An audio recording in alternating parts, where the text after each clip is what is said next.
Família, muita saudade vocês vão sentir. Muita. E a saudade é uma dor muito grande.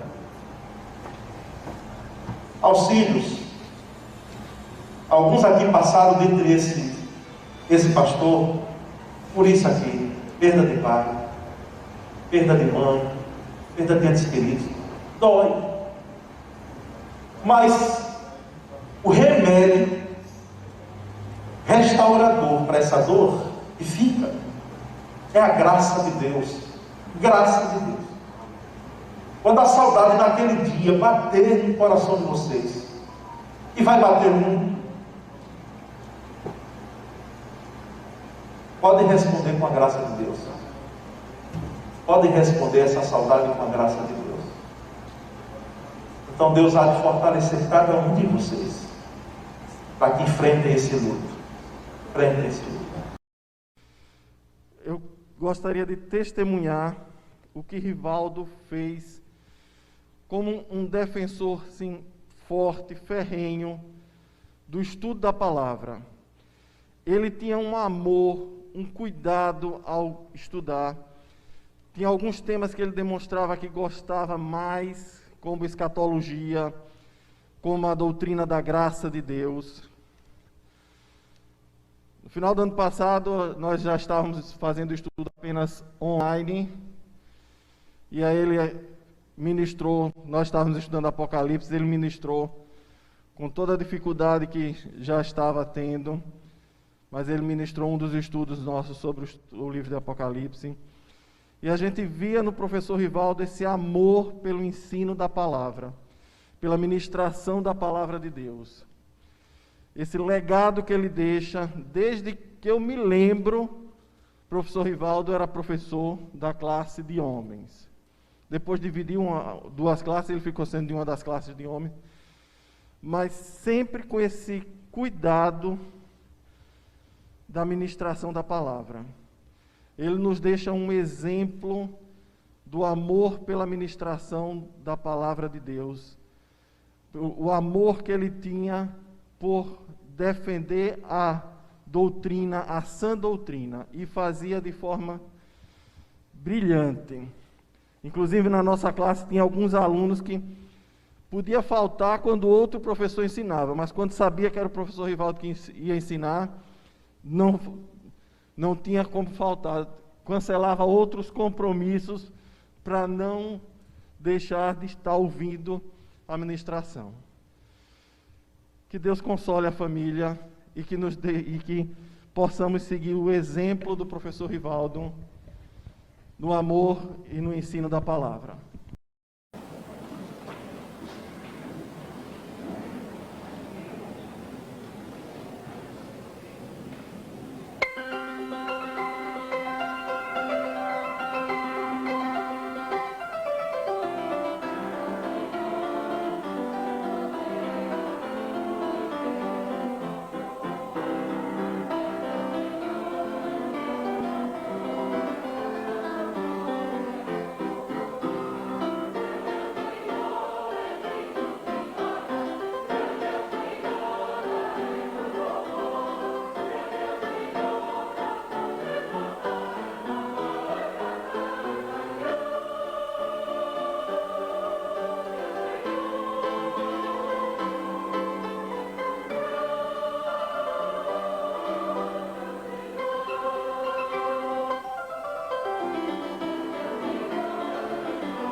cânticos, né, as solos, as manifestações individuais de louvor, né, de gratidão a Deus.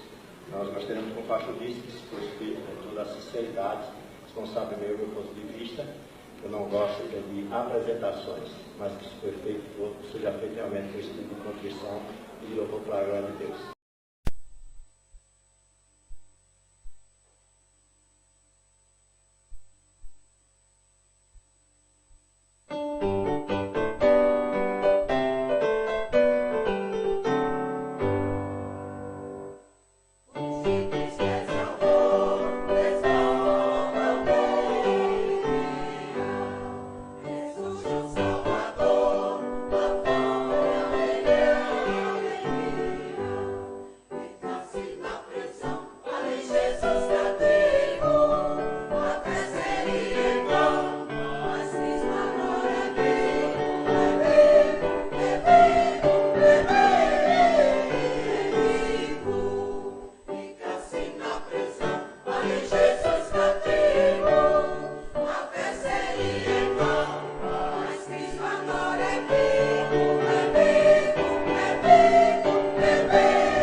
Estão brincando com o dom maravilhoso que Deus deu aos seres humanos, aqueles que querem louvá-lo através desta arte, que é ciência também.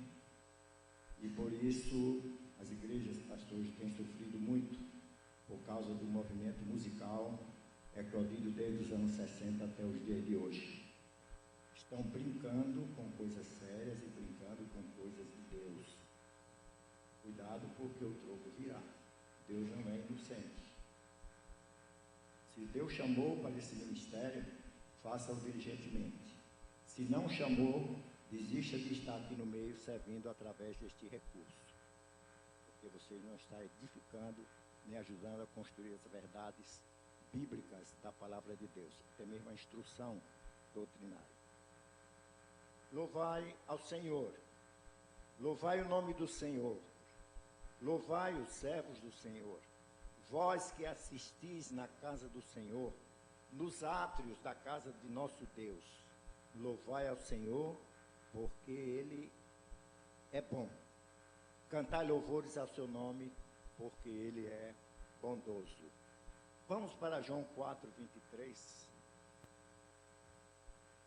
4:23. Mas a hora vem e agora é em que os verdadeiros adoradores adorarão ao Pai, em espírito e em verdade, porque o Pai procura a tais que assim o adorem. Estamos adorando a Deus com respeito, reverência e temor?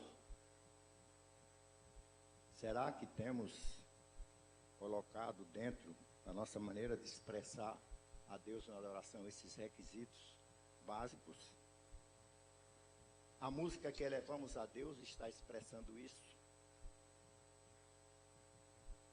A adoração tem que intrinsecamente se basear nas Escrituras. Na adoração, unicamente é Deus. Não tem ninguém atravessando. Não tem atravessador na adoração. É única e exclusivamente a Deus. E por isso, ela tem que ser extraída das Escrituras. Não há outro recurso para que se busque a adoração, a não ser através de cantar as Escrituras. E isso não tem sido desapercebido por muita coisa. A música tem poder, sim. E é por esse cuidado que nós devemos ter quando nós estamos trazendo para a igreja a música para o louvor e para a adoração a Deus. Coisa que muitos não estão tendo.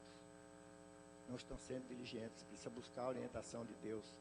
Precisa buscar o Espírito Santo, que nesse momento possa orientá-los a trazer para a igreja aquela música que edifica, que transmite doutrinas, que não traz apenas uma satisfação pessoal, em mim, de mim, para mim, a mim.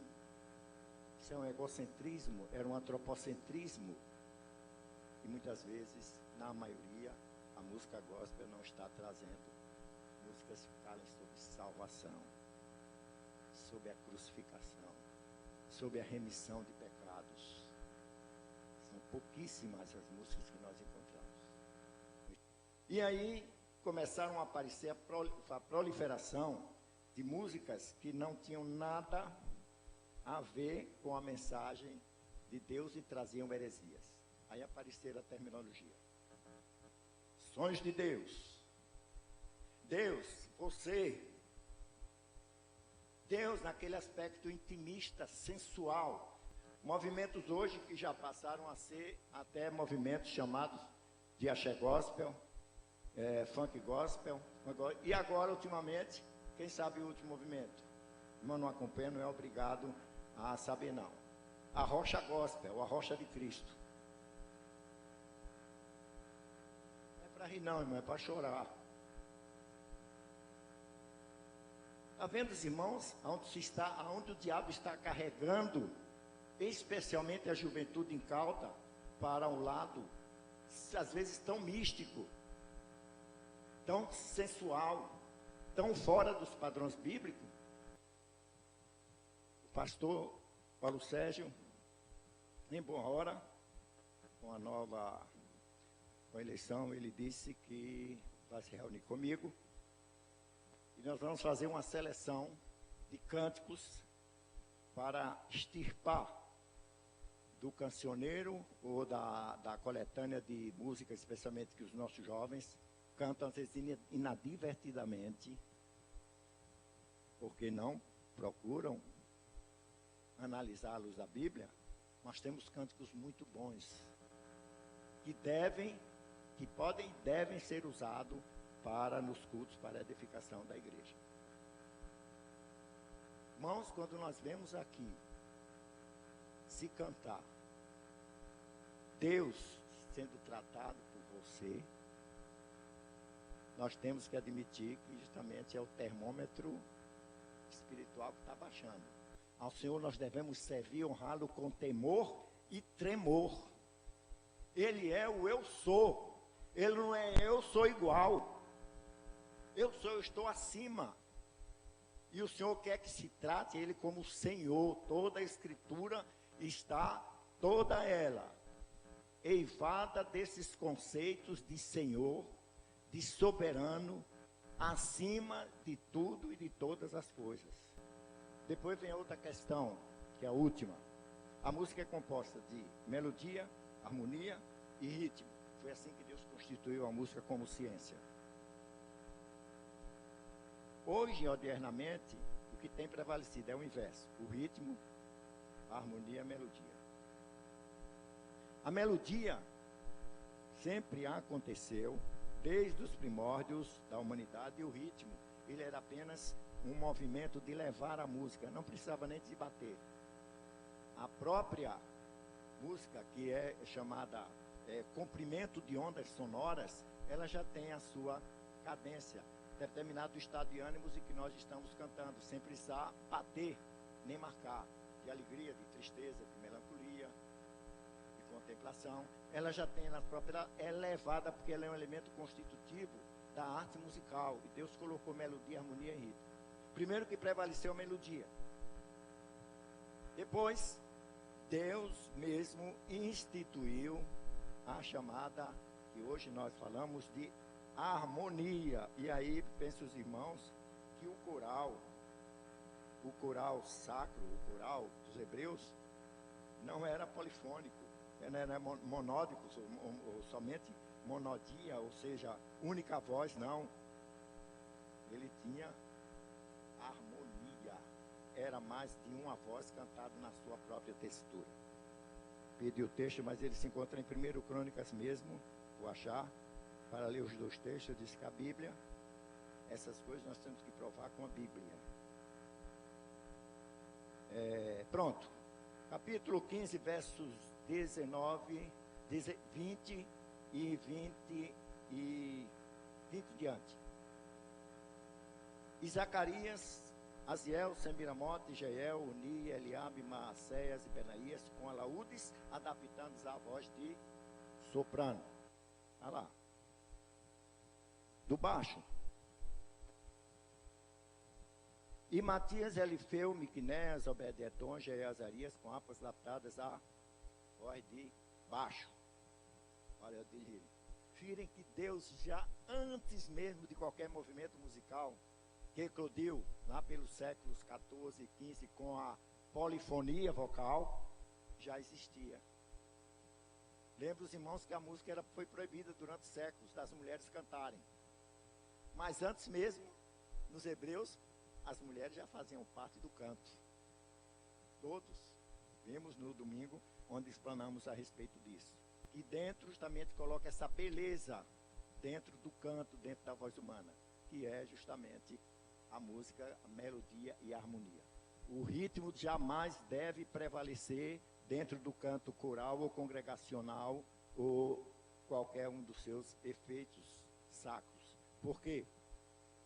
Porque ele induz a uma série, inclusive, de distúrbios físicos, além de não ser o elemento vital, porque a harmonia, melodia e ritmo, assim que Deus fez, e nunca ritmo, harmonia e melodia, nunca ao contrário. Então limita-se, seja ele qual for, de acompanhamento de qualquer instrumento de percussivo, de batida, ele não pode prevalecer acima da harmonia nem acima da melodia. Tira completamente a virtude da arte musical. Querer justificar que nós temos que fazer a mesma coisa que lá fora fazem, para trazer o jovem e trazer outros aqui para a igreja, usando os mesmos artifícios diabólicos que o diabo usa lá fora. Meus irmãos, isso é uma infantilidade cristã, me desculpem. Você não é crente maduro. As coisas espirituais se discernem espiritualmente.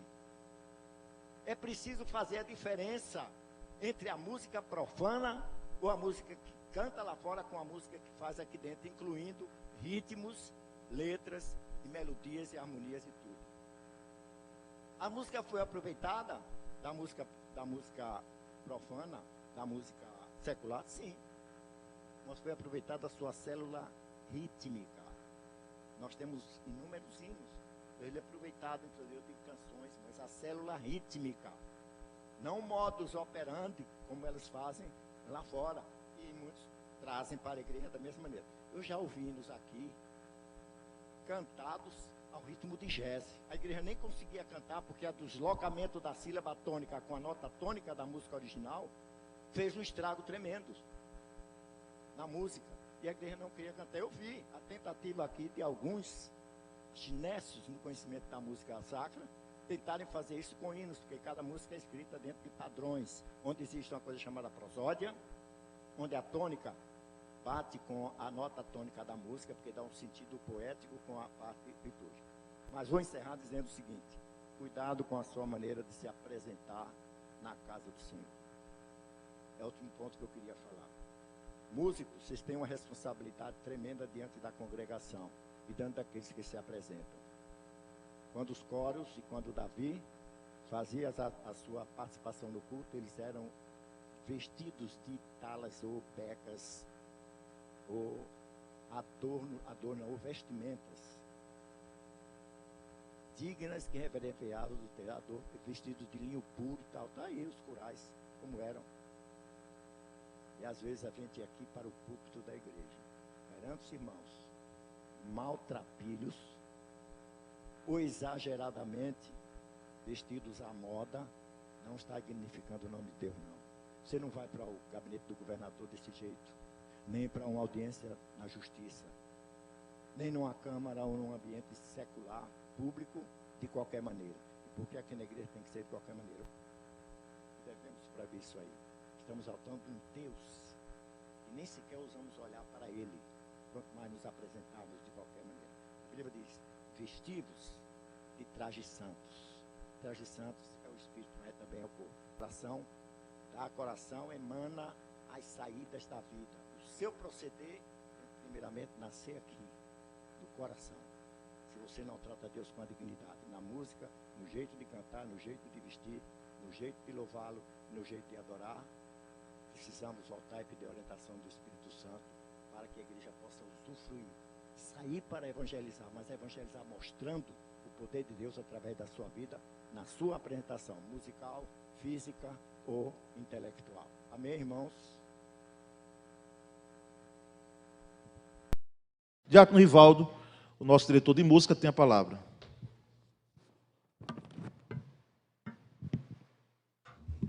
Irmãos, no acampamento Repiba, nesse 52º, nós desenvolvemos uma atividade nos dias 3 e 4 de fevereiro, justamente para o treinamento ou iniciação de regência, ou seja, o treinamento básico de regência congregacional. Regência não é só balançar braço, até uma criança faz isso. Irmãos, lembra quando eu tinha meus 2 filhos pequenos, né? Eu regendo o coral, eles se colocavam do lado e regia comigo. 3 anos, entendeu? 4 anos. Então, a regência não é só isso, não. É muito mais que isso. É uma arte milenar e houve a necessidade desde os tempos primitivos. E é comum na história da música ver os coros, inclusive sacros, do tempo de Davi. Algumas figuras, eles levavam um rolo na mão e com aquele rolo ele fazia o movimento indicativo, visual, para os cantores e instrumentistas fazerem a música.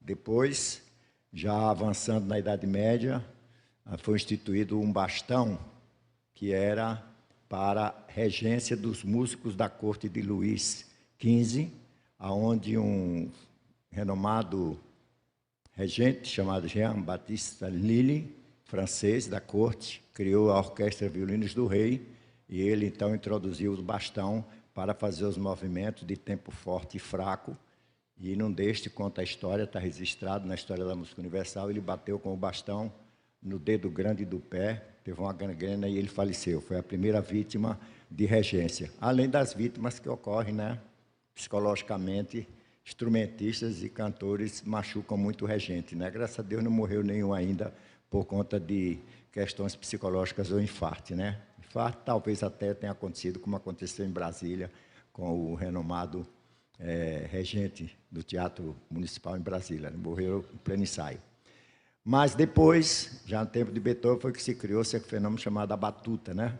Aquela varinha que é o prolongamento, mas a batuta é usada para instrumentos e coro, mas o coro sempre a regência é com as mãos.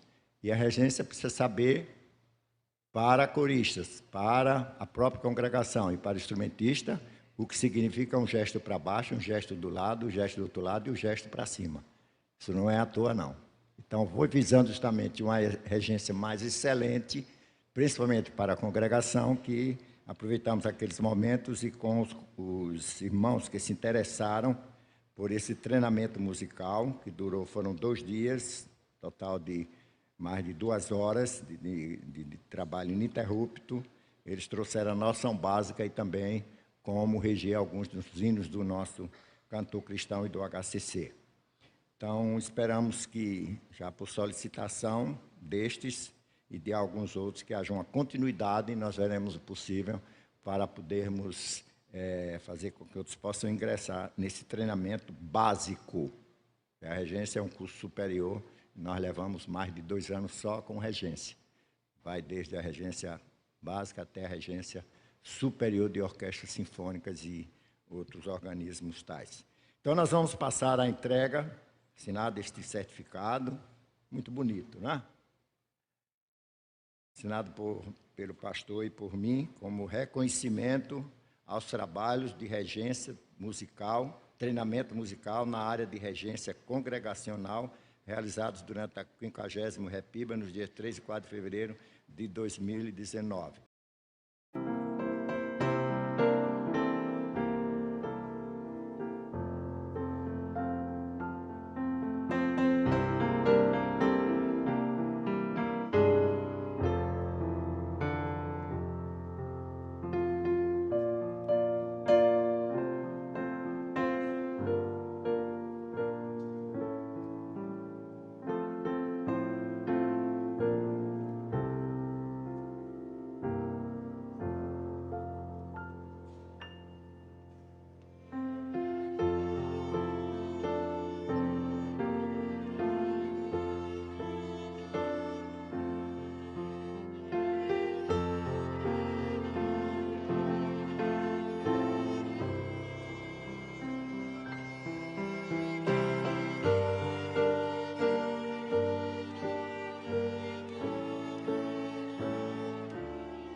Mas eu quero nesse final agradecer, primeiramente, agradecer ao pastor, os pastores, o pastor Flávio, ele tem também uma importância fundamental, esse culto cantado, quando citou a colaboração ou a elaboração, nós resolvemos fazer com que pudesse participar o maior número de segmentos de música da igreja, por isso que nós tivemos, eu quero começar agradecendo aos adolescentes, a irmã Denise, que coordenou o grupo de adolescentes. Depois a irmã Laísla e o irmão Reginaldo, com o grupo que doravante nós batizamos como o Madrigal de Jovens. É uma coisa, como eu expliquei de manhã, um pouco diferente de um coral, e os jovens trabalharão num nível cultural bem mais profundo, com esse estilo, com essa forma musical, que é uma forma musical universal na área da música, entendeu? Em todos os tempos. Existe madrigal, existe coral. Então, o madrigal. Nós agradecemos a esses jovens, praticamente em tempo recorde. Eu queria agradecer especialmente em da irmã Laísa, do Raul e também do irmão Reginaldo e a todos esses jovens. O madrigal geralmente é pequeno, não comporta mais do que 18, é o máximo 15 a 18 vozes só. Então tem a sua característica próxima. Nós esperamos nos cultos, verão que é um pouco diferente, com o nível realmente de um pequeno coral. E queremos dizer a respeito disso mesmo, que ele já foi batizado agora, teve o seu batismo de fogo, e já vamos sair à meia-noite pelas ruas aqui de Aracaju, nos condomínios, até as 2 ou mais da madrugada, fazendo o que nós chamamos de serenata de Natal. Esses jovens irão, então, logo da meia-noite, nós estaremos aí pelas ruas da cidade, cantando as músicas de Natal para aqueles. É muito agradável isso, e eu já tive experiência. E é bom quando você está dormindo e de repente às 2 da madrugada alguém acorda ouvindo ao longe as músicas, né? Noite de paz, meia-noite cristão, sujeiros proclamando, repousa tranquilo, é muito gostoso, né? Uma serenata realmente. Nós estaremos, portanto, ao meio-dia, à meia-noite, saindo daqui às 11h30, pastor Flávio dará informações com respeito à segurança e também ao cortejo, né? Os carros que acompanharão esses jovens. Então, é uma etapa que eu espero, com a colaboração da igreja, nós levarmos à frente, porque eles estão pegando fogo para isso, né? E querem mesmo, então nós vamos pegar esse grupo de jovens e fazer realmente para a glória de Deus. E agradecer também ao coral, Voz de Sião. Nós não tivemos só a cantata, porque a data seria um tanto imprópria, seria dia 25, mas fizemos nessa noite a participação desse segmento. Só Jogral também, com os mesmos jovens que participaram. Agradecer também a participação do meu filho, né, que chegou de férias lá de Londrina. Ele era profissional de sinfônica, da Sinfônica de Londrina, o Esmilian, e a sua esposa, né, minha nora, filha também, que fez aquele belíssimo solo, então acompanhado por ele. E agradecer, enfim, a toda a igreja, ao pastor pelo apoio, aos pastores que têm dado a esse ministério, que acredito nós pensamos haver uma nova fase realmente para o crescimento da igreja no plano de vista musical e espiritual. Muito obrigado, portanto, a todos. Nós que agradecemos.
a tua compaixão.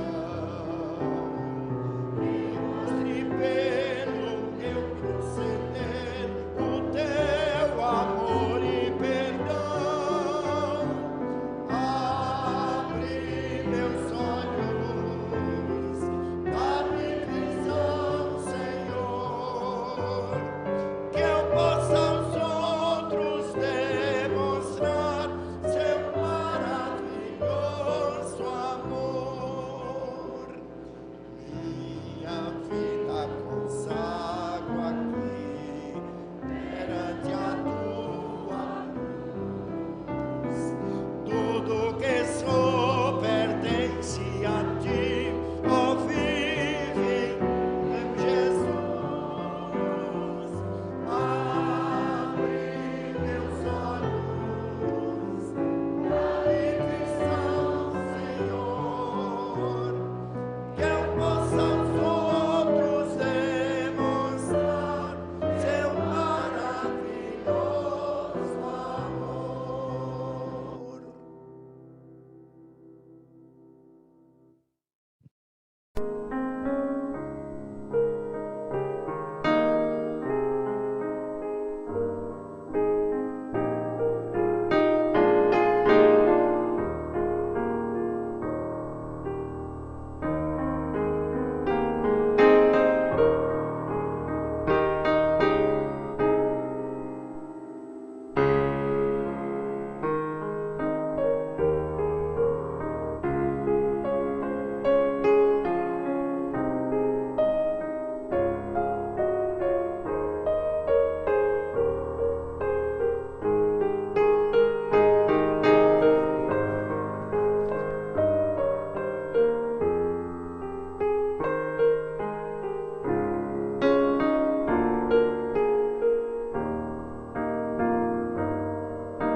Este hino tem uma mensagem muito singular para nós.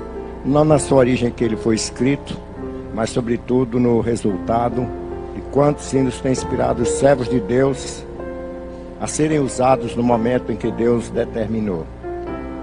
Desenvolvia-se a guerra de secessão nos Estados Unidos quando um jovem soldado foi alistado para o fronte da guerra.